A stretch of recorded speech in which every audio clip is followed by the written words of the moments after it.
Erev Tov, Parashat Beshalach. Ce soir, le cours, Le'ilou Nishmat, mon grand-père, Fraji, Ephraim ben David, Yé Nishmato, Tserura, Bitzro Rahayim, que Kadosh Baruch Hu fasse, qu'il a une place, Began Eden Elion, et que l'étude de ce soir, elle soit Le'ilou Nishmato. Juste pour raconter un petit maasé sur mon grand-père. C'est un monsieur qui avait un cœur en or et sa femme lui avait ouvert un magasin. Et au bout de quelques mois, il a fait faillite. Pas parce qu'il n'avait pas de clients, pas parce qu'il n'y avait pas de marchandises, mais parce qu'il donnait tout ce qu'il avait. Parce que tout celui qui rentrait au magasin, tu ne peux pas payer, il remplissait les sacs à tout le monde, il remplissait, et à la fin, il s'est retrouvé sans magasin. Alors, Bémet, le cours de ce soir, il va nous parler de ce sujet, et comme on voit, Kadosh Baruch Hu, il donne tout à chacun de nous, et on va en parler. Tien Nishmato Tserura Bitzro Rachaim. Alors, sans plus tarder, Parashat Beshalach. Dans la Parashat Beshalach, il y a plusieurs sujets. Le sujet, le premier, c'est l'ouverture de la mer Rouge. Et le deuxième sujet, c'est la manne. C'est Akadosh Baruch Hu, il a fait tomber une manne. Une manne, c'était un manger céleste. C'est marqué dans le passouk, Lechem Abirim Achluish, le manger des malachim. Ils ont mangé les hommes, et de là on apprend que qu'est-ce que les malachim ils mangent, les anges, ils mangent la manne. Alors la manne, c'est pas juste un manger, et on va voir que la manne, elle avait des choses très particulières. Alors le passouk il est rapporté dans les Mefarshim. Les Mefarshim nous apprennent que la manne, elle tombait tous les jours. Tous les jours, la Torah nous dit qu'on avait dimanche, lundi, mardi, mercredi, jeudi, vendredi. Vendredi, 2 parts de manne qui tombaient pour pouvoir y arriver. On va essayer de comprendre pourquoi Kadosh Baruch Hu il a fait que la manne tombait tous les jours. Pourquoi elle ne tombait pas une fois par semaine? Pourquoi elle ne tombait pas une fois par mois? Et il y a une question que je me suis posée depuis presque 50 ans. Et j'ai jamais eu une réponse, à part aujourd'hui. Kadosh Baruch Hu Bechazdo Itbarach, il m'a enfin donné une réponse à cette question. Quelle est la question? J'avais toujours une question que j'ai demandé à mon rabbi. Je me rappelle encore dans quel grade j'étais. J'étais au grade 4 ici. Et j'ai demandé à mon rabbi comment chaque juif, il savait comment la manne était à lui. Alors on sait qu'il y avait différentes personnes. Chacun il avait la manne à un différent endroit. Et je lui ai demandé, est-ce qu'on pouvait voler la manne de quelqu'un d'autre? Est-ce que moi, par exemple, j'avais fait un péché, ma manne était très loin de moi, et mon voisin, c'était un grand sadique, et lui, il avait la manne à côté. Est-ce que je ne pouvais pas lui piquer la manne? Est-ce qu'il y avait un moyen? Comment on sachait? Et mon rabbi m'avait dit que non, qu'en vérité, comment on savait quelle manne était à qui? Chacun courait derrière la manne, et quand il attrapait, alors il savait que c'était à lui. Bon, cette réponse, elle m'est restée dans ma tête, mais paraît un petit peu bizarre. Vous imaginez les juifs courir. Pourquoi tu cours? Je cours derrière ma manne. Quelle manne? Non, c'est à moi, non, c'est à toi. Et si deux avaient fait le même péché, un peu compliqué. Mais la vérité, j'ai jamais trouvé quelqu'un qui demandait la question. Et j'avais jamais trouvé quelqu'un qui donne une réponse. Alors, je me suis dit, peut-être la question était bête. Si personne n'a demandé la question, sûrement la question, personne ne s'est posé la question. Mais plus les années elles passaient, et plus la question elle me trottait dans la tête. Comment les gens savaient quelle était leur manne? Comment on pouvait arriver à savoir leur manne? Alors la Torah nous dit que la parashat Aman, ouais, c'est elle qui a donné la manne, c'est la base de toute la parnassa depuis Matan Torah. Ça veut dire depuis l'an 2448, depuis le 15 de Iyar où la manne elle a commencé à tomber, c'est marqué dans les Mefarshim que malgré que la manne physique, nous ne l'avons pas, mais la manne, elle a été la source de bracha pour le reste jusqu'à la fin de Mashiach. Jusqu'à la fin des temps, c'est la manne qui va venir donner cette bracha. Le Shulchan Aruch, dans Orach Chaim, dans Siman Aleph, vous pouvez regarder, Siman Aleph Seifeh, là-bas, il ramène certaines prières à rapporter qu'il est bien de dire tous les jours. Certaines téphilotes. Une d'entre eux, il dit le Shulchan Aruch que c'est Parashat Aman. Vous savez, hier, je vous ai posté mardi, comme quoi il y a une ségoula de dire le mardi de Parashat Beshalach de dire Shne Mikra ve'echad Targum, la Parashat Haman, pour avoir la Parnassa.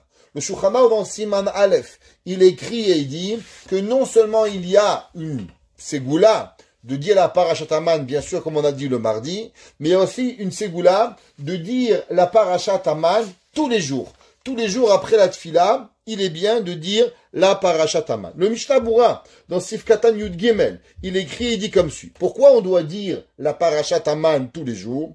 Il dit Kede sheyamin shekol menotav be'in be'ashgacha peratit. Il dit le Mishnah Berurah, tu sais quelle est la raison pourquoi tu vas dire la Parashat Haman tous les jours? Elle est à cause que la personne doit savoir qu'en vérité, Hakadosh Baruch Hu, tout ce que Dieu te donne, la Parnassa, tu crois que c'est toi qui as trop la Parnassa? Tu crois que c'est on fait du gros? La Parnassa, c'est du prêt-à-porter. Qu'est-ce que ça veut dire du prêt-à-porter? Encore plus, c'est du sur-mesure.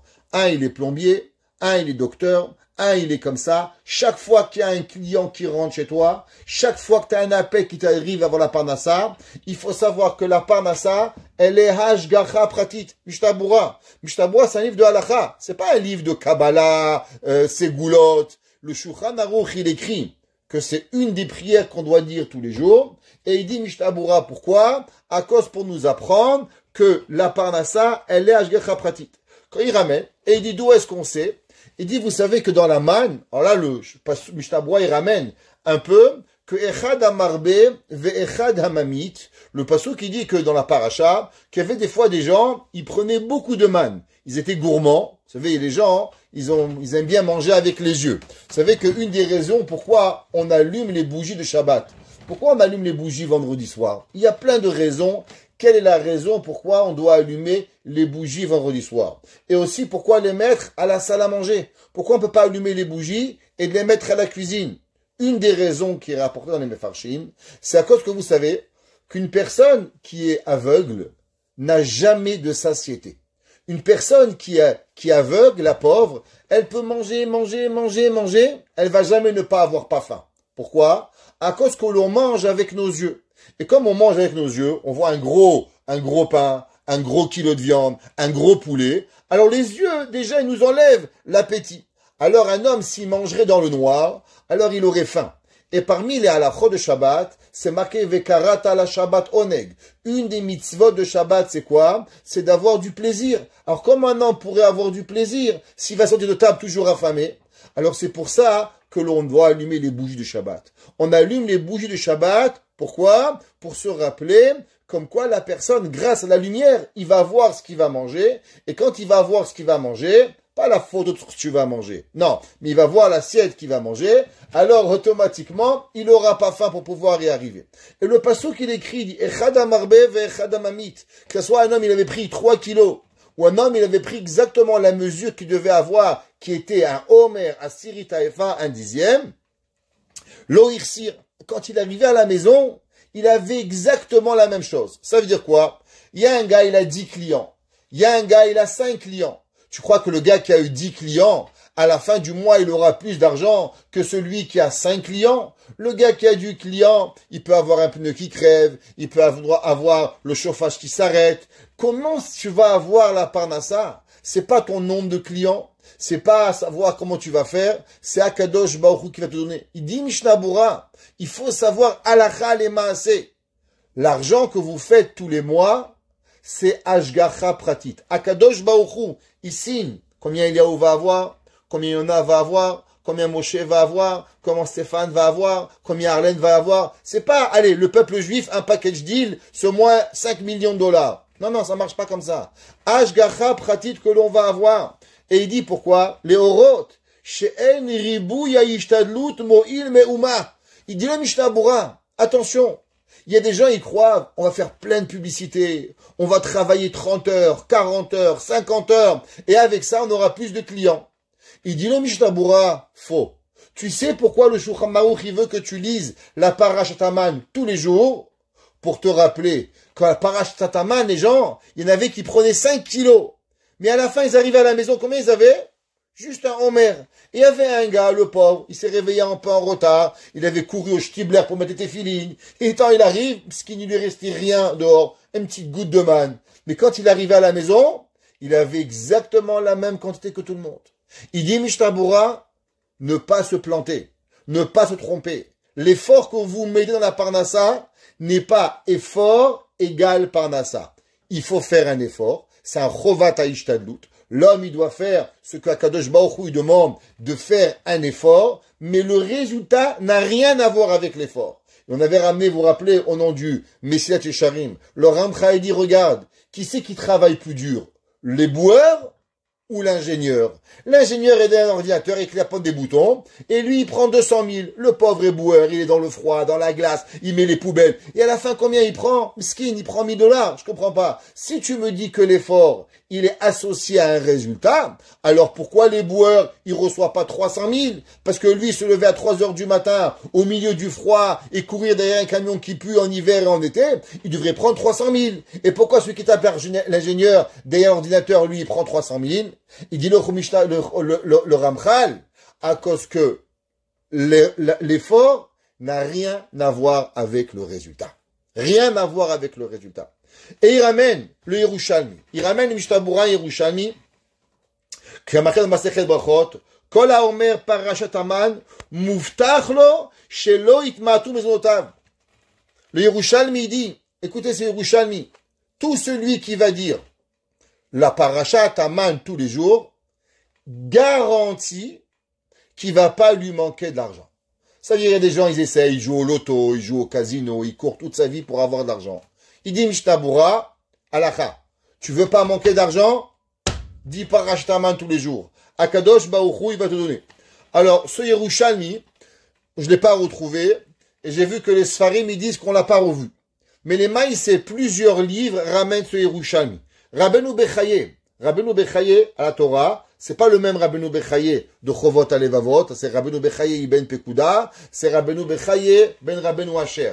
Un, il a vécu au 10e siècle, un, il a vécu au 13e siècle. 400 ans d'écart entre les deux. Il dit Rabbeinu Bechaye, dans la paracha de cette semaine, Kabbalah biyadeinu, il dit nous avons on a reçu une coutume ancestrale, quelque chose que nos parents nous ont donné, qui colle à Omer Parashat Haman bechol yom. Tout celui qui dit Parashat Haman tous les jours, muftach lo shelo yavo leolam midei chisaron mezonotav. Il dit garantir Rabbeinu Bechaye, tu dis Parashat Haman, tu vas pas manquer d'argent.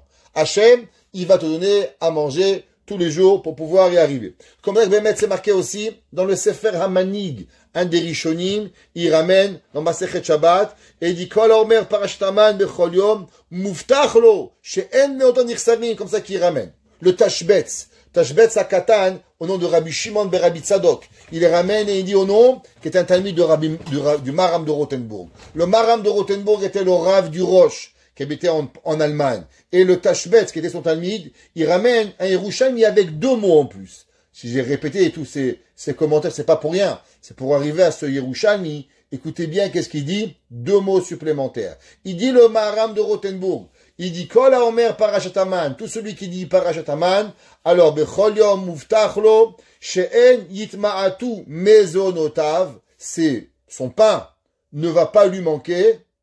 Et accrochez-vous la ceinture. Il rajoute 2 mots. Il dit ve'ani arev. Et moi je suis garant. Ça veut dire, il dit le Tashbetz, au nom du Maharam de Rothenburg, au nom du Yerushalmi, que tout celui qui dit Parashat Haman tous les jours, garantit, t'es riche. Tu n'as rien, tu vas payer ton loyer, tu vas pas te manquer de manger, en aucun cas.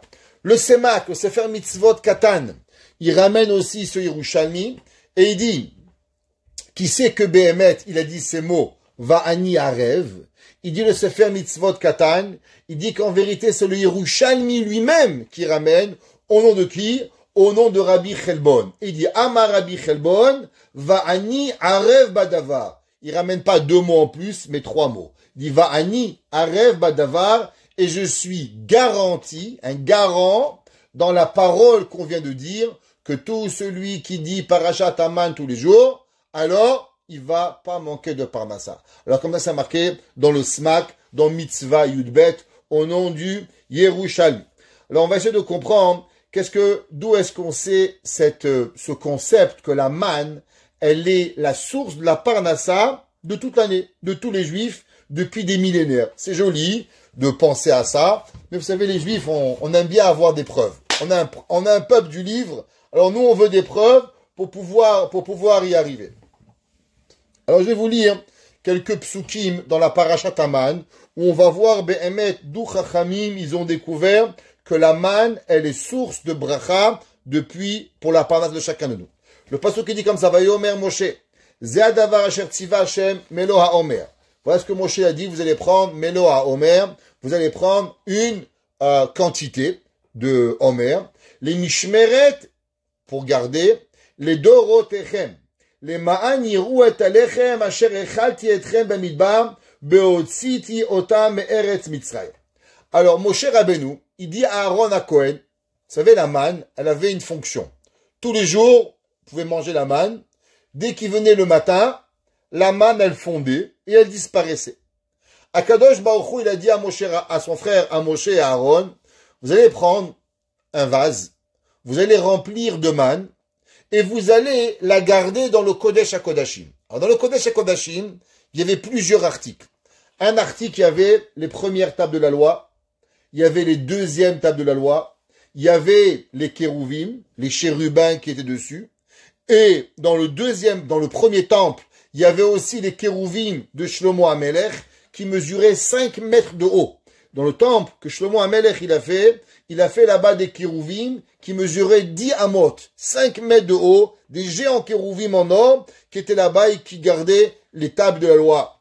Et le pasuk qui dit qu'on devait prendre cette manne et on devait la garder dans le Kodesh HaKodashim. Normalement, cette manne, elle aurait dû fondre parce que tous les matins, la manne, elle fondait. Et un miracle, cette manne, elle va pas fondre. Elle va pas rester seulement pendant 40 ans. Elle va pas rester pendant 50 ans. Mais elle va durer, cette manne, plus que 1000 ans. On sait qu'on est rentré en Eretz Israël. Et beaucoup plus tard, à la fin du premier temple. À la fin du premier temple, le peuple juif, ils étaient travaillés, parnassa. Tout le monde était en train de se déchirer pour la parnassa. Quand on travaille trop, qu'est-ce qu'on fait? On oublie Dieu. Pourquoi on oublie Dieu? Parce qu'on pense que Kochi Veotsem Yadi, c'est moi qui fais. On a déjà ramené le nom du Maharal. La Gemara dans Masechet Brachot a dit, Kol haomer Teila David, tout celui qui dit Teila David, Gimel Pa'amim Beyom, 3 fois par jour, Muftach lo she'u ben ha'olam haba, garantie qu'il va arriver au olam haba. C'est quoi Teila David? Principalement Ashrei. Tout le matin on dit Ashrei Oshvevetecha, à Shacharit on dit 2 fois, une avant la tfila, une après la tfila et une à mincha. Vous regarderez Rashi, il avait une autre coutume de dire Ashrei, Shacharit, Mincha, Ma'ariv. Très intéressant. Rashi dit Gimel, Pa'amoid Beyom, Bechol Tefilot. Comme ça que Rashi ramène, aussi le Sefer Apardes, c'est ramené au nom de Rashi, que Rashi il avait la coutume de dire Ashrei, Shacharit, Mincha, Ma'ariv. Demande le Maharal de Prague. Dit quel est le rapport? La Torah, il n'y a pas de raccourci. Tout celui qui dit Teila et David 3 fois par jour, alors automatiquement, il est au olam haba. Quand le mec, il va fumer Shabbat, il va faire Ashrei Vetecha, après il va au olam haba, ça marche pas. Qu'est-ce que ça veut dire? Dit le Maharal que la raison pourquoi les gens arrivent à oublier Dieu, c'est à cause qu'ils pensent que l'argent, ça vient de chez eux. Alors, si l'homme, il travaille, alors automatiquement, il dit, ben voilà, c'est moi qui gagne l'argent. Je fais du business, je fais de l'argent, je fais ci, je fais là. C'est moi qui gagne. Alors doucement, il oublie Hachem. En disant, Poteach et yadecha, ouvre tes mains, ou mazbiya lechol chayratson, Hachem il te nourrit. Si tu rentres dans ta tête bien comme il faut, que toute la parnassa qui arrive vient que de Hachem, tu vas pas abandonner Dieu. Parce que si j'abandonne Dieu, il me déchire le chèque. S'il déchire le chèque, j'ai plus de quoi manger. Alors automatiquement, si tu vas comprendre vraiment que tout vient d'Hachem, alors muftach lo she'uban dans la maba. Alors Yirmia, Navi, il a vu que les Juifs, malheureusement, ils travaillaient tellement qu'ils oubliaient Hachem. Ils venaient plus au Beth Amikdash, ils amenaient plus les korbanot, ils étudiaient plus la Torah. Alors il leur a dit Yirmia, Navi, leur a dit, venez étudier, venez au Beth Midrash, venez à Yeshiva Bet Yosef Meir, un bon shiur de Torah, Minchat Chinuch, Gemara, on va étudier ensemble, Mishnah Bura le matin, on va faire quelque chose. Alors Rashi ramène, il leur a dit que Shayu Yirmia Mochicham, quand Yirmiya, il leur faisait une remontrance. Lama enatem oskim batora. Alors ils lui ont dit, mais Yirmiya, tu es fou, quoi. Tu veux qu'on va étudier la Torah et manger? Qui va aller au magasin le matin? Tout le monde connaît la fameuse blague. On raconte qu'il y avait un jour un vieil Ashkenaz, qui est en train de mourir comme ça. Et d'un coup, il demande, il dit, Chayole, est-ce que tu es là? Et il dit, oui, papa, je suis là. Il dit, Shlamele, tu es là? Il dit, oui, papa, je suis là. Il dit, Avromel, tu es là? Il dit, oui, papa, Avromel est là, Shlamele est là, Chayel est là, tout le monde est là. Alors il dit, alors qui c'est qui les garde des magasins? Ok? Alors le gars, il est en train de mourir. À quoi il pense? Qui c'est qui va s'occuper du magasin? Alors ils ont demandé les Juifs à Yirmiya. Yirmiya, Navi, il leur a dit, allez à la yeshiva. Ils ont dit, mais c'est pas possible. Qui c'est qui s'occupe de magasin? Qui c'est qui les garde de magasin? Alors qu'est-ce qu'il a fait, Yirmiya? Il leur a sorti la manne. Il leur a fait sortir du Kodesh à Kodashim. Vous savez que Yirmiya était un Kohen. Il est rentré dans le Kodesh à Kodashim. Il a sorti le vase rempli de manne. Et il leur a dit, Amar lahem, Atem re'u davar Hashem. Regardez la manne. La manne, elle aurait dû fondre depuis des centaines d'années. Depuis le lendemain qu'on l'a mis. Amar lahem, Shim'u, lo ne'emar ela re'u. Il dit, Rashi, c'est pas marqué écoutez, mais c'est marqué regardez. Il dit, Rashi, qu'est-ce qu'il leur a fait montrer? Basé nitparnesu avotechem. Il leur a dit, vous voulez savoir avec quoi vos parents, ils sont nourris? Eh bien, avec la manne, il leur a fait montrer la manne.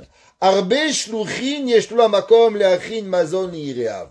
Il leur a dit, Yirmiya, écoutez mes frères, vous croyez que le bon Dieu, il a besoin de vous envoyer quelqu'un pour venir vous acheter quelque chose, quelqu'un pour vous donner? Hachem, il a 1 million de façons de vous nourrir. Ne vous inquiétez pas. Si vous voulez la parnassa, de la même façon qu'Hachem, il a nourri le peuple juif dans le désert, Akadosh Baruch Hu, il a pu vous nourrir. Ça veut dire que la manne, on voit qu'au moment où le peuple juif a dit à Yirmiya, mais on doit travailler, on doit manger.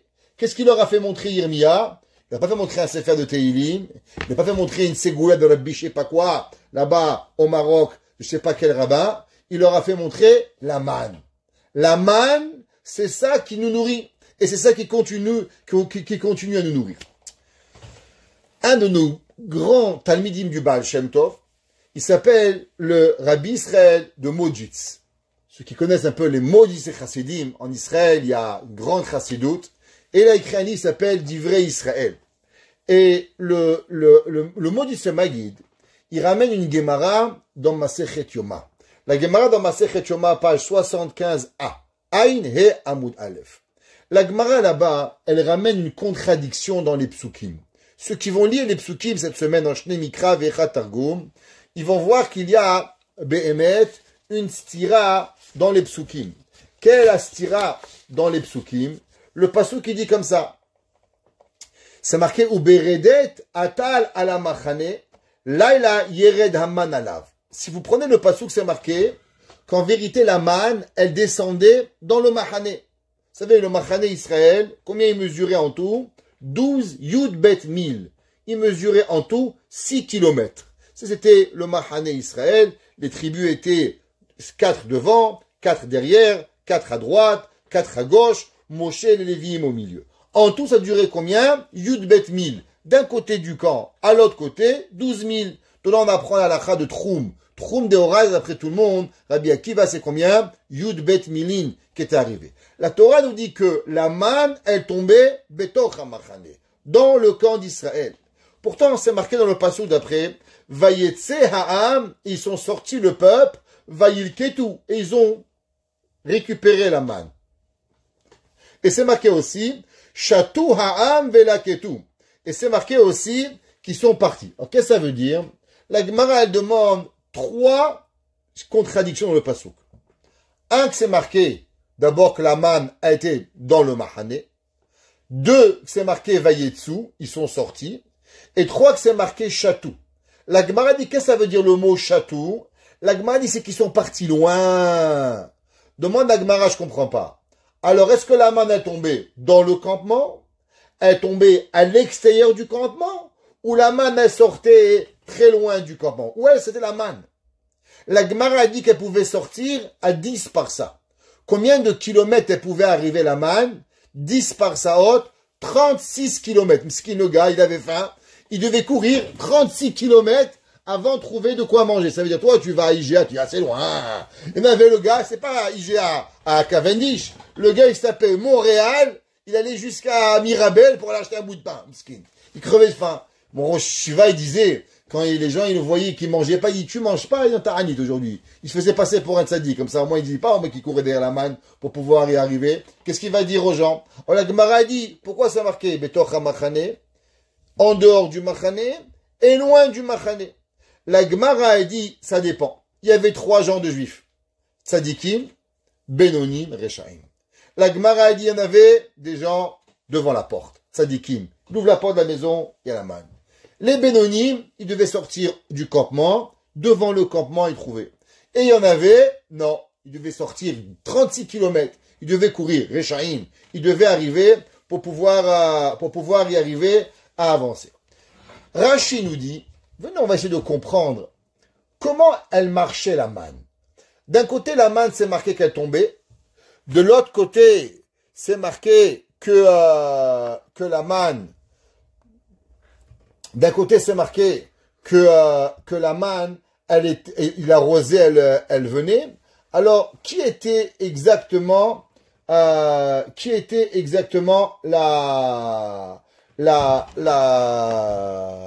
manne? Ok?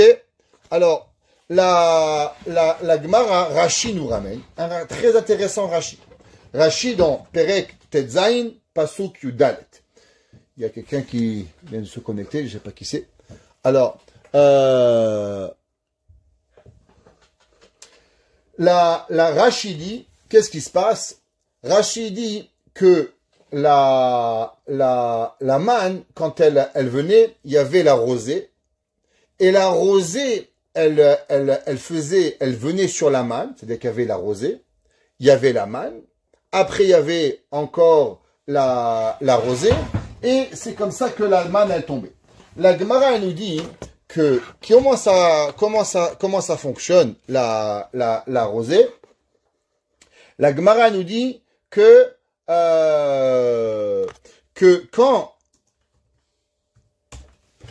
quand la rosée elle s'évaporait, alors on pouvait avoir la manne. La Gemara elle dit comme ça que quand le soleil il venait et il faisait briller, il montait sur la rosée. Ouais, Ola Hatal, alors automatiquement, qu'est-ce qui arrivait? Elle montait la rosée. Sha'alama nikratachama. Kederech tal ole likratachama. Elle dit la Rashi, qu'est-ce qui se passait? C'est que vous savez que la rosée, elle tombe, et avec le soleil, elle s'évapore. Dit Rashi, eh ben, exactement pareil. Qu'est-ce qui se passe? Il se passe que la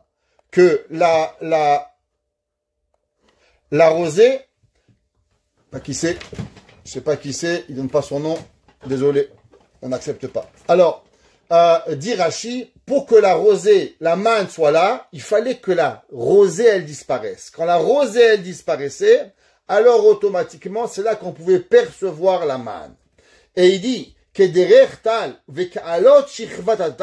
nidgala aman, Rashi dit, la manne était dévoilée, veraou veine alpi amidbar. Alors en un mot, nous dit Rashi, très intéressant, la manne on la voyait pas.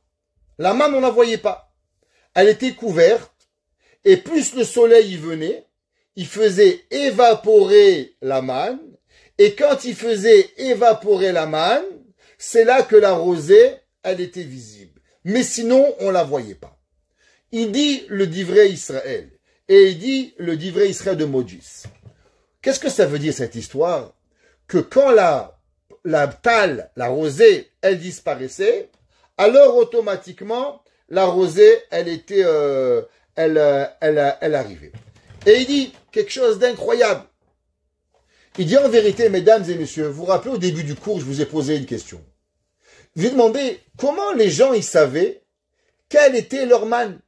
Imaginez-vous, moi et mon copain, on partageait une maison. Pas tout le monde, il avait un chez-soi. Peut-être qu'il y avait 2 garçons qui habitaient dans la même maison. Il y avait peut-être 2 femmes, 2 familles qui avaient dans une maison. Alors, On se réveille le matin, il y a de la manne. C'est pour toi ou pour moi? D'où on va savoir? Imaginez-vous, il y avait une grande famille. Ouais, un père, 15 enfants.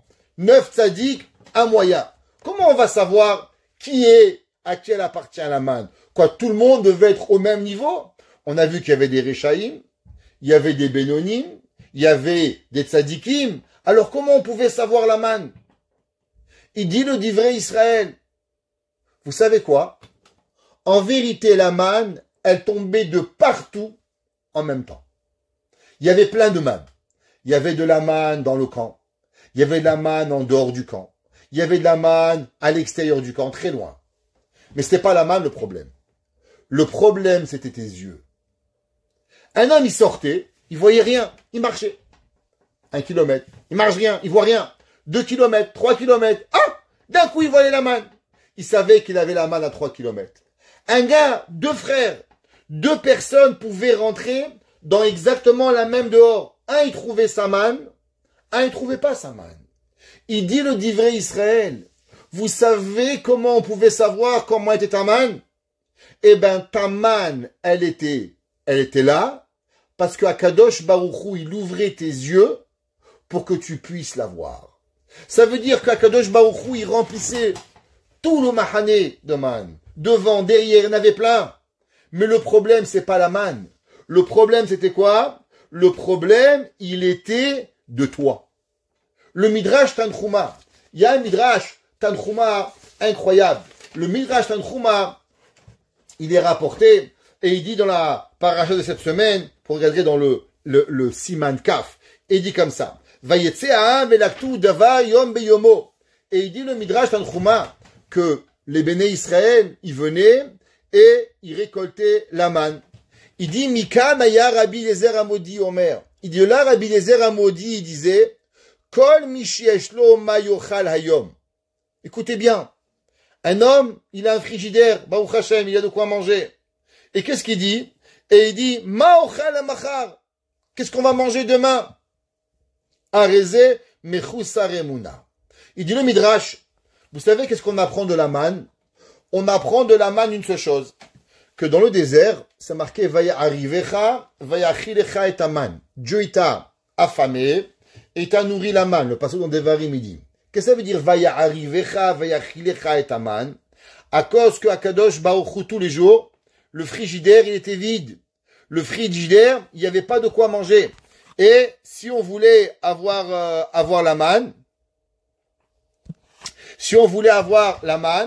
alors on devait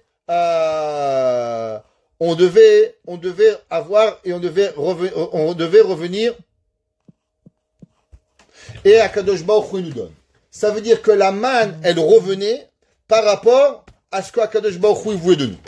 Qu'est-ce que ça veut dire? Ça veut dire que le yesod de la manne, c'est quoi? C'est la Emouna.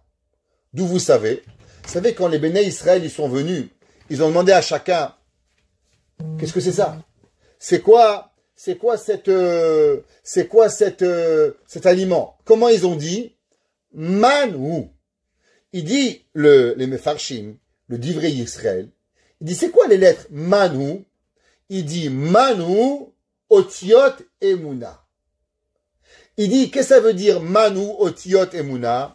Il dit, parce qu'en vérité, ils n'ont pas compris. Il y en a un, il a vu il y en a un, il a vu la manne devant la maison. Un, il est sorti de la manne, ça a pris 10 kilomètres. L'autre, ça a pris 36 kilomètres. Il dit, Manou, c'est quoi ce pain que toi tu vois et que moi je vois pas? Qu'est-ce qu'il a répondu, Moshe Rabbeinu? Ki lechem minashamaim. C'est le pain du ciel. Qu'est-ce que ça veut dire le pain du ciel? Comment on avait la Emouna? Comment on avait la manne proche de chez nous? Alors la seule chose qu'on doit savoir, c'est avoir à travers la Emouna. Tout le monde connaît cette fameuse histoire, qu'on croit que c'est une histoire, mais en vérité c'est un midrash. On raconte qu'il y avait un jour un millionnaire, il a envoyé son fils en Amérique, millionnaire. Alors son père il lui a envoyé et il lui a donné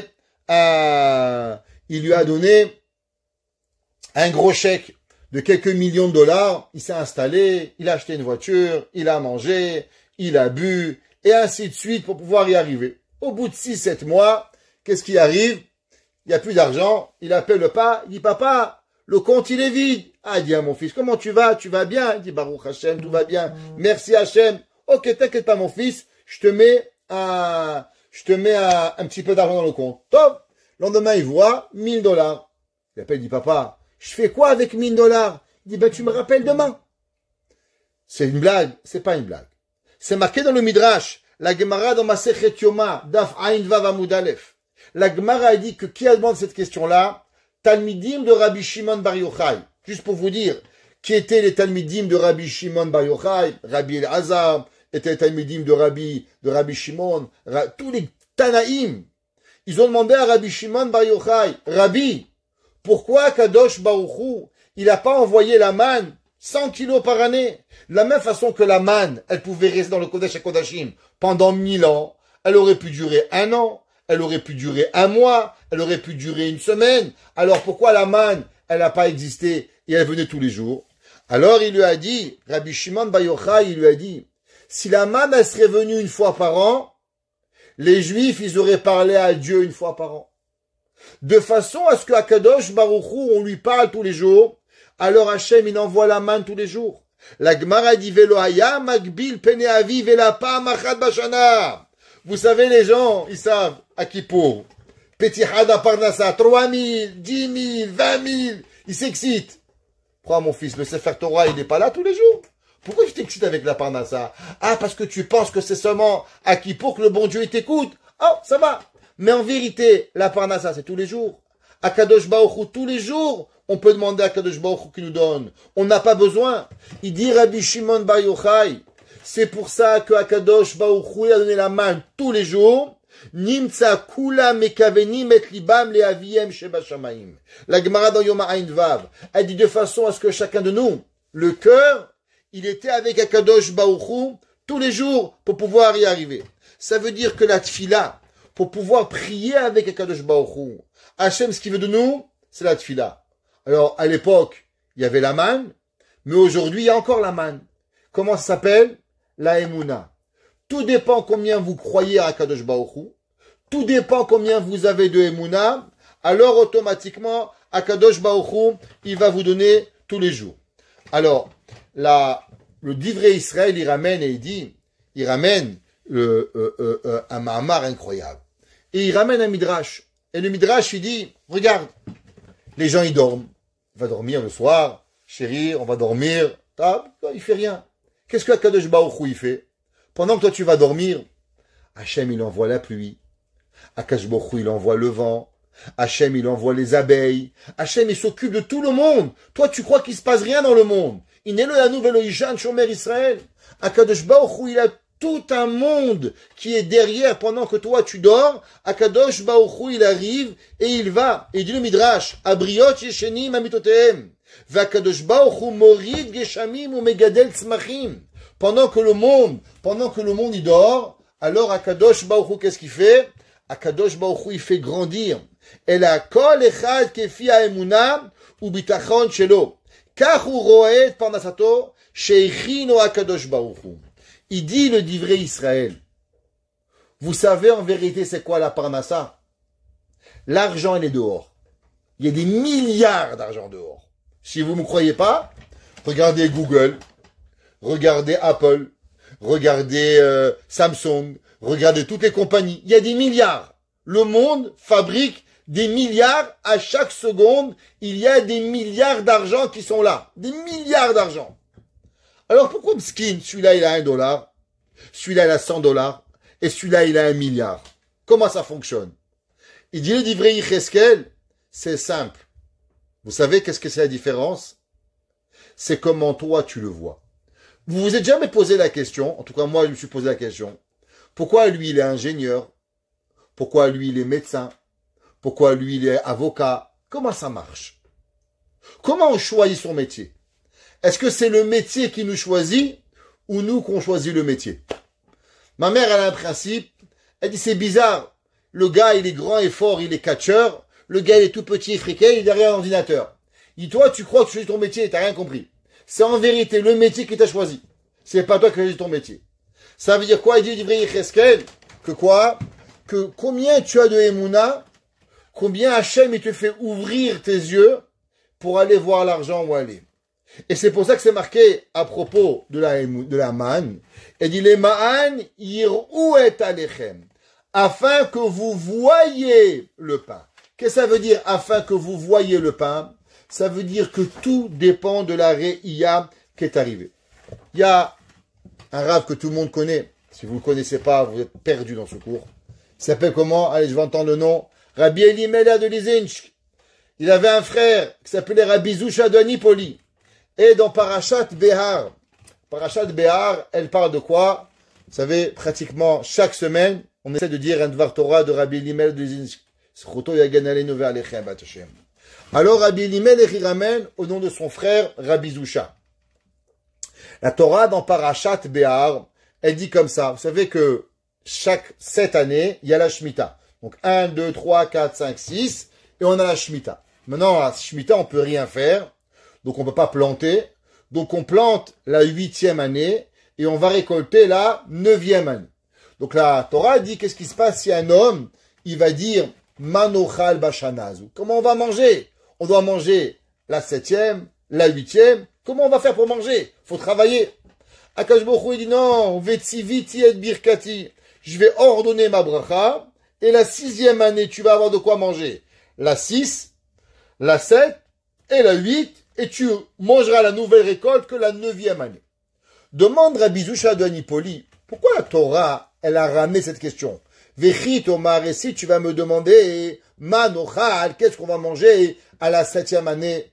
Pourquoi on a eu besoin de demander à Kadosh Baruch Hu cette question pour que Kadosh Baruch Hu il nous réponde? Non, t'inquiète pas. Tu vas avoir de quoi manger la 6, la 7 et la 8. Et si j'avais pas demandé, j'aurais crevé de faim. Pourquoi Kadosh Baruch Hu n'a pas pu dire simplement, t'inquiète pas, tu vas avoir de quoi manger? Quelle est la raison pourquoi on va arriver? Alors écoutez, on va lire quelques lignes de Rabbi Zusha de Nipoli. Il s'est rapporté, si vous voulez, dans Parashat Behar, dans Noam Elimelech.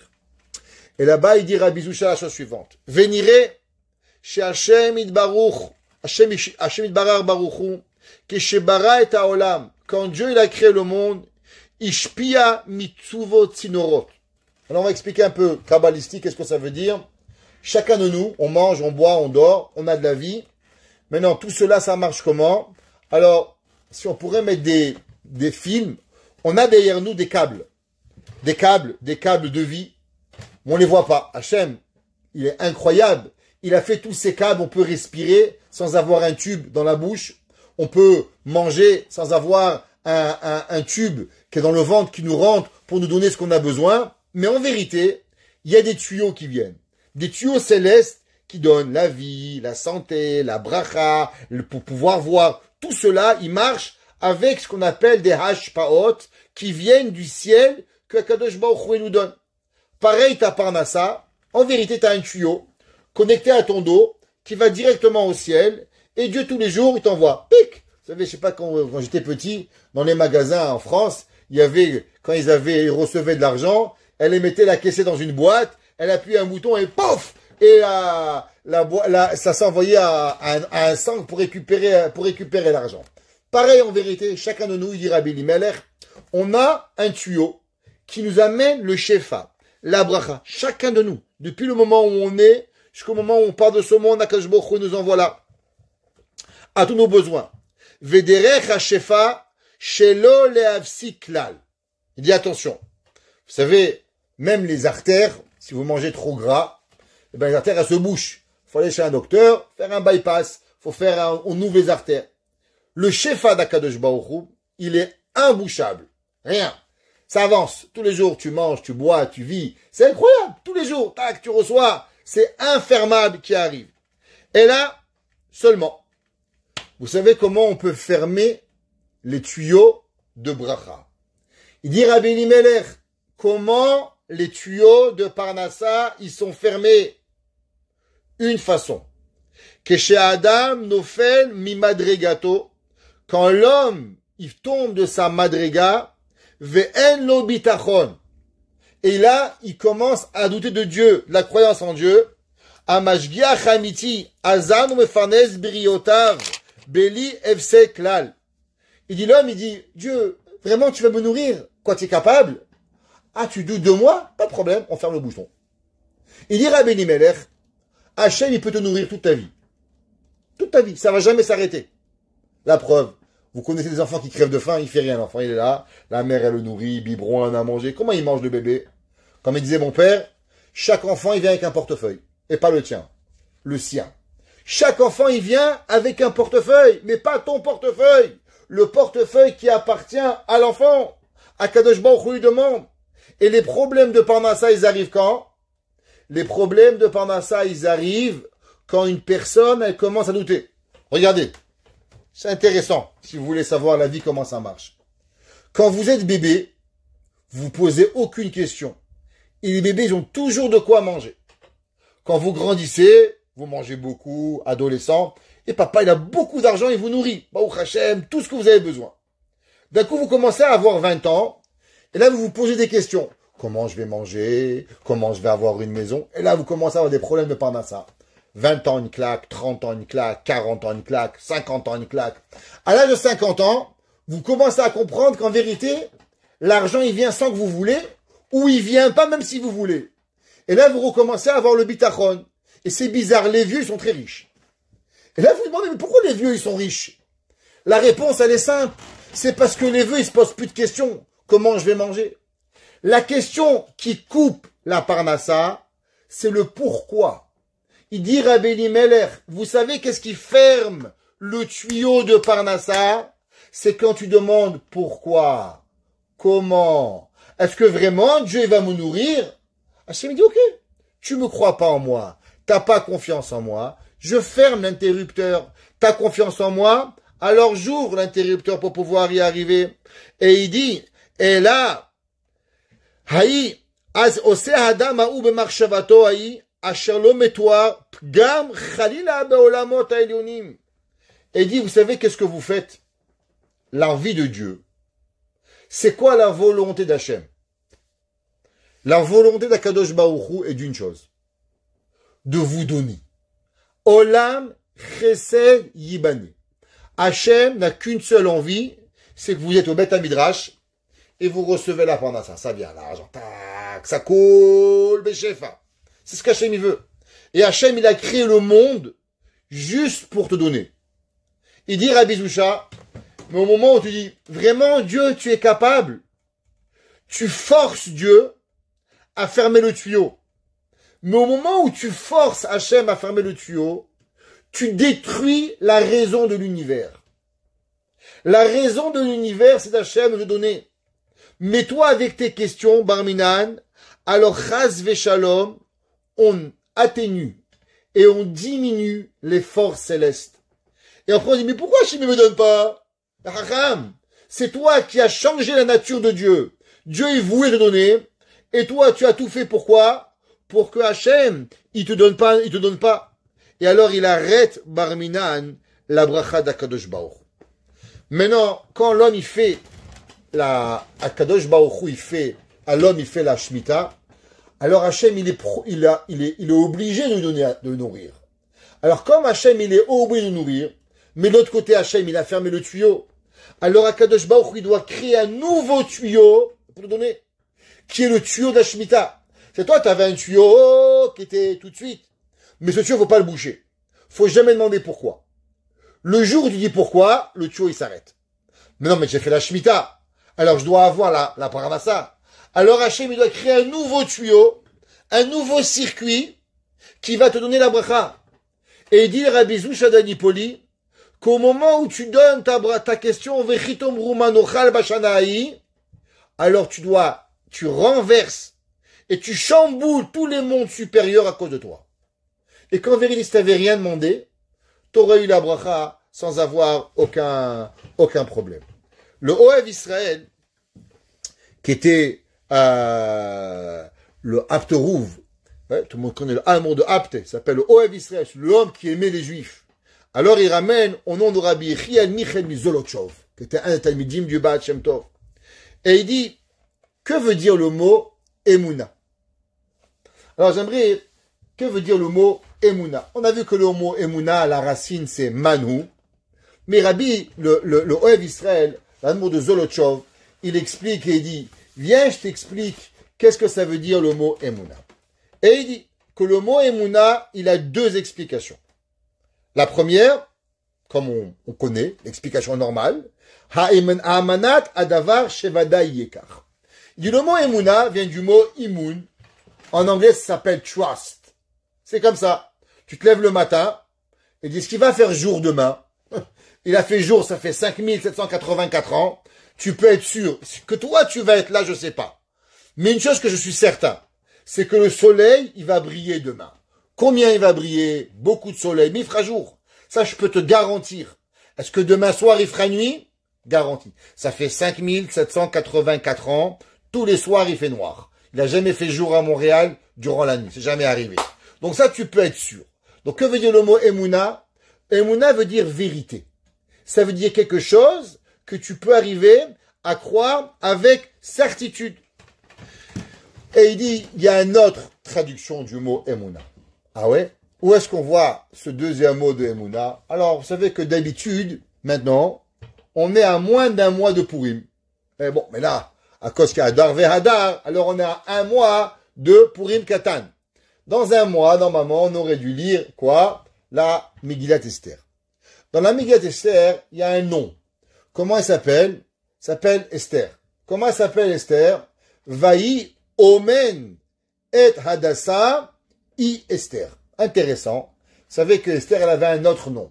Comment elle s'appelait? Hadassah. Elle avait aussi un nom, Vaï Omen et Hadassah. Qu'est-ce que ça veut dire ce mot Omen? C'est quoi ce mot? C'est pas marqué Imun. Vaï Omen et Hadassah I Esther. Et il dit que le mot Emouna vient en vérité du mot lehamshir, faire venir vers toi. Vaï Omen et Hadassah I Esther. Ça veut dire que la Emouna, ça veut dire une réalité, mais aussi elle a un facteur d'apporter du haut vers le bas. C'est ça la Emouna. Quand l'homme il a la Emouna, il crée ce facteur, ce tuyau, cette façon que Akadosh Baruch Hu, il va te donner ce qu'on appelle en la chante kabbalistique un tsinor, un tuyau. Mais c'est pas des vrais tuyaux, vous comprenez bien. C'est pas des tuyaux, mais c'est ce qu'on appelle une bracha qui arrive. Ça, toutes les brachot qu'on dit, Baruch Ata Hashem. Que veut dire Baruch Ata Hashem? Les gens y pensent, je te bénis Dieu. Quand toi tu bénis Dieu, qui tu es pour bénir? Même un poussière tu es pas. Alors comment tu dis bénis toi Dieu? Non, c'est pas ça, bénis toi Dieu. Que veut dire Baruch? Dieu qui est source de bénédiction, qui a créé les fruits. Dieu qui est source de bénédiction, qui a créé les animaux. Dieu qui est de bénédiction, qui a fait X, Y, Z. Donc ça veut dire quoi? Que du fait que Dieu est les sources de bracha, alors il amène vers l'humanité, vers le monde, ce qu'on a besoin à manger, à boire, à dormir, à se vêtir, tous nos besoins quotidiens. Donc que veut dire le mot Baruch? Mekor à bracha. Source de bracha. Mais toi, tu bénis pas Kadosh Baruch Hu. Te prends pas pour un baba. Il y en a déjà assez des babas comme ça, qui prennent qui vont faire de l'argent. Ça suffit. Maintenant, vous n'êtes pas des babas et moi non plus. Nous, on dit à Hachem quoi? On est juste, on reçoit la bracha d'Akadosh Baruch Hu de pouvoir y arriver. Et ça, c'est le Emouna. Emouna est égal à Amshacha pour pouvoir arriver à Akadosh Baruch Hu. Et ça, cette Emouna, elle vient avec, c'est pour ça que le passage qui dit, va boteach b'Hashem, celui qui croit en Dieu, Teilim 32, Pasuk Yud 10, il dit le Pasuk, Aboteach b'Hashem, Chesed Yesovevenu. Qu'est-ce que ça veut dire? Celui qui a confiance en Dieu, alors la bonté de Dieu, elle va être là pour lui. Si l'homme, il a confiance en Hachem, alors Akadosh Baruch Hu, il va lui donner. Pour comprendre un peu plus ce principe, tout le monde connaît l'histoire de Hagar. Hagar, Akadosh Baruch Hu, il a dit à Avraham Avinu, prends Ishmaël et Hagar envoie-les. Avraham Avinu, il fait ce que Dieu lui dit et il renvoie Hagar Hagar. Ishmaël en train de mourir de soif, alors elle prie à Akadosh Baruch Hu et là c'est marqué le passage qui dit Vaifkar Elohim et Enea. Et Dieu, il a ouvert les yeux de Hagar et elle a vu un source d'eau, un puits, et elle a donné à boire à Ishmaël. Tout le monde connaît cette phrase magique qui est ramenée dans le Bereshit Rabbah 53 à 14, Amar Rabbi Binyamin. Il dit Rabbi Binyamin, Kulam bechezkat tsumim. Tout le monde, il est en statut d'aveugle. Jusqu'à que Dieu, il leur ouvre les yeux. Minhacha, d'où est-ce qu'on sait? Vaifkach Elohim et Enea. Et Dieu, il a ouvert ses yeux. Ils nous disent le Hachamim. Ouais. Qu'est-ce que ça veut dire? Ça veut dire qu'en vérité, Agar, c'est pas écrit que Dieu, il a fait un puits pour elle. C'est marqué que Dieu, il a ouvert les yeux de Agar. Chachamim, ils nous disent qu'est-ce que ça veut dire? Ça veut dire qu'en vérité, dans le monde, tout ce que nous avons besoin, à chaque moment de notre vie, à boire, à manger, un khatan, une kala, tout ce qu'on a besoin, il est devant vous. Seulement la différence, c'est qu'on ne le voit pas. Et si on veut, la seule chose, il faut prier Hachem de le voir. Le rave de mon père, Rav Reiki, disait souvent, les gens, ils cherchent un khatan, mais avec une mitraillette. Alors, tu ne veux pas le voir. Parce que le khatan, il se sauve. Il voit la mitraillette, il ne veut pas se faire tirer dessus. Ouais. Alors, pareil, dans la vie, tout est là. Seulement, qu'est-ce qu'il faut? Il faut pouvoir le voir. Ok. Alors, comment on fait pour le voir? C'est magnifique. Le rabbin Crémizi a dit que tout est là. Il faut juste le voir. Alors, comment on arrive à voir les choses que l'on doit voir? Alors, pour ça, la Gemara dans Masechet Sanhedrin, page 59b, la Gemara a dit que, vous savez, que le Adam Arishon, avant qu'il mange, qu'il fasse le Etz Hadat, il mangeait aussi, c'était un humain, c'était pas un ange. La Gemara demande, mais qui c'est qui lui préparait à manger? Parce que la malédiction de travailler pour manger, c'est venu seulement après le fait, après la faute. Maman, elle doit nettoyer, elle doit cuisiner. Mais avant tout ça, alors comment il mangeait Adam Arishon? Il était un ange? La Gemara dit non, les anges, ils cuisinaient pour lui. Les malachim, ils cuisinaient pour Adam Arishon pour pouvoir le nourrir. Alors, c'est marqué dans le Passouk, ouais, que le Nachash, le serpent, il a dit à Adam Arishon, qu'est-ce qu'il lui a dit? Il faut que tu manges le Etz Hadat. Pourquoi? Il dit Kiyada Elohim, parce que Dieu, il sait, Ki beyom ochlechem, que le jour où vous allez manger, ouais, venifkechu enechem, et vos yeux, ils vont s'ouvrir. Qu'est-ce que ça veut dire que vos yeux, ils vont s'ouvrir? On voit Chava. Chava, pareil, quand elle a vu le fruit, c'est marqué Vechin ta'ava ula enaim. Et comment on appelle ça? Le fruit, il était beau à être mangé. Et il y a une grande question, c'est rapporté dans le Khatam Sofer. Le Khatam Sofer, pour ceux qui veulent, il est dans le Halek Bet d'Av Shin Zain. Le Khatam Sofer, il demande une question incroyable. Il dit, je comprends pas. C'est marqué qu'après la faute de Adam Arishon, c'est marqué Vaifkechu enehem. Leurs yeux, ils se sont ouverts. Demande le Khatam Sofer, je comprends pas. Ils ont fauté, alors maintenant ils peuvent voir l'inverse. La Torah leur aurait dit dire l'opposé, que du fait qu'ils ont vu, ils ont mangé le fruit interdit, alors Akadosh Baruch Hu, il leur a fermé les yeux. Pourquoi c'est écrit qu'au moment où ils ont mangé le fruit interdit, alors automatiquement Akadosh Baruch Hu, il leur a ouvert leurs yeux. Il dit le Khatam Sofer qu'en vérité, quelque chose d'incroyable, et qu'on avait déjà rapporté aussi au nom de Rabbi Nachman de Breslev. Rabbi Nachman de Breslev, il dit, vous savez qu'il y a une mise de Kiryat Shema. Qu'est-ce qu'on fait dans Kiryat Shema? Généralement, on prend sa main, on la met sur les yeux. Comment on la met? C'est ramené d'habitude, on met 3 doigts, comme ça, 3, c'est un shin. Ici, avec le pouce, on fait comme un dalet, et avec le petit, un yud. Shin, dalet, yud. Shakai, le nom de Dieu. Et on met sur ses yeux, et on ferme les yeux. Et on dit Shema Israël. C'est marqué dans se faire un manig. Comme ça qu'on fait, pour mettre devant nous, Kabbalat, Ol Malchut Shamaim, Shin, Dalet, Yud. Shakai avec les doigts, qu'on met. Qu'est-ce qu'on doit faire? On doit penser à Dieu. Il dit le Hatam Sofer, je comprends pas. Tu veux penser à Dieu, tu fermes les yeux, l'inverse, ouvre tes yeux grands. Tu veux voir Hachem, tu veux voir le soleil, tu veux voir la lune, tu veux tout voir. Pourquoi quand tu veux voir Dieu, tu fermes tes yeux? Il dit le Hatam Sofer, parce qu'en vérité, la plus grande des visions, c'est quand tu vois pas. Ceux qui veulent voir, il peut regarder dans Rabbi Nachman de Breslev, dans l'histoire des 7 mendiants, où là-bas il rencontre le mendiant qui est aveugle. Et il dit en vérité, je vois très bien. Seulement vu que je veux pas voir, alors je suis aveugle. Je suis aveugle de ce monde-ci pour pouvoir y arriver. Il dit le Khatam Sofer, qu'est-ce que ça veut dire? Ça veut dire qu'en vérité, la personne, quand elle veut voir avec son âme, qu'est-ce qu'elle doit faire? Elle doit fermer ses yeux. Et quand elle ferme ses yeux, alors automatiquement, qu'est-ce qu'il voit? Il voit son âme. Regardez, quand j'explique un concept très difficile, qu'est-ce que tout le monde fait? Tout le monde dit, ouais, je vois. Où tu vois? Tu fermes les yeux. Plus la chose, elle est compliquée, et plus nous fermons les yeux, et on dit, oui, je vois. Oui, tu vois pas, t'as fermé les yeux, ya baba. Il dit, Rabbi Nachman, non.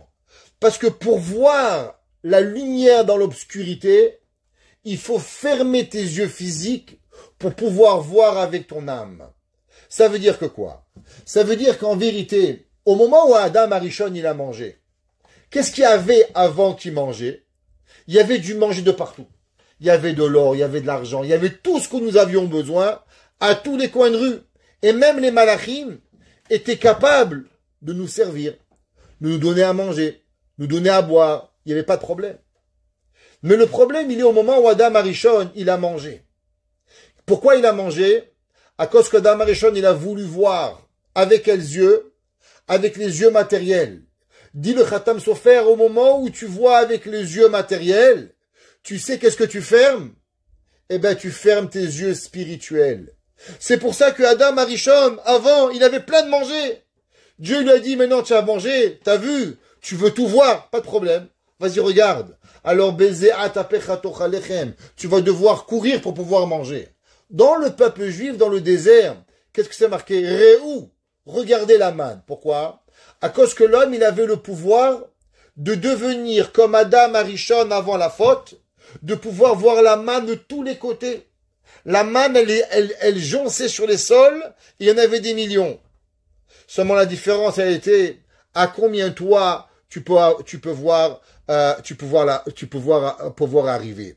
Et comme c'est marqué Béhémet dans le Baal Hafla, le Sefer HaMakneh, pardon, il ramène au nom du Rambam et il dit Katav Rambam Bema Shematzinu Be'Adam Arishon, au nom de Adam Arishon. Le Sefer HaMakneh, il est dans Masechet Kiddushin, dans la Peticha Otlamed, là-bas il ramène. Et il dit que She'achal Me'etz Hadat, au moment où il a mangé le fruit interdit, Vatifakna Ene Shenehem, et leurs yeux se sont ouverts. Et il demande la question le Sefer HaMakneh. Est-ce que quand l'homme, il fait un péché, ses yeux, ils ouvrent? Et il dit non, l'inverse. Les yeux de l'âme. Avalacharachet, nechshar ene asechel apenimin, venifkechu ene achitzonim agashmiim. Il dit plus tu fautes, et plus tes yeux spirituels, ils se ferment, et moins tes yeux, et plus tes yeux matériels, ils voient. Ça, toute la avera. Pourquoi la parnassa, elle est reliée à la sainteté? Parce que plus l'homme, il abîme ses yeux, et plus l'homme, il va travailler pour pouvoir manger. Plus l'homme, il garde ses yeux, et plus l'homme, il va avoir la parnassa beshefa. Plus l'homme, il va vivre avec des yeux spirituels, alors les yeux, ils vont voir la bracha de partout. Baba Sali prenait une bouteille, et il pouvait remplir une salle entière, 300-400 personnes. On lui a demandé comment tu fais. Il a dit, moi, je me sers de rien. La Emouna, elle arrive qu'Akadosh Baruch Hu, il remplit ma bouteille. Sans aucun nom de Dieu. Comment ça qu'il a dit Baba Saleh? On lui a demandé. Il a dit la Emouna envers Akadosh Baruch Hu. Ça veut dire qu'en vérité, si l'homme, il veut voir la Parnassa, comme il a dit le Sefer Tanchuma, en vérité, ça dépend d'une seule chose. C'est quoi la man? Manu Emouna. Bitachon Bashem. Plus on croit en Dieu, et plus on va voir de nos yeux, dans chaque coin de rue, on va voir la bracha. Si on veut voir la bracha, deux choses. Numéro 1, Emouna.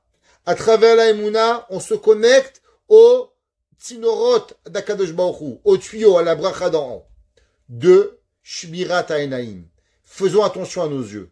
Gardons nos yeux de voir des choses mauvaises, et automatiquement, Akadosh Baruch Hu, il fera de nous qu'on soit capable de pouvoir voir à chaque instant ce que l'on doit voir.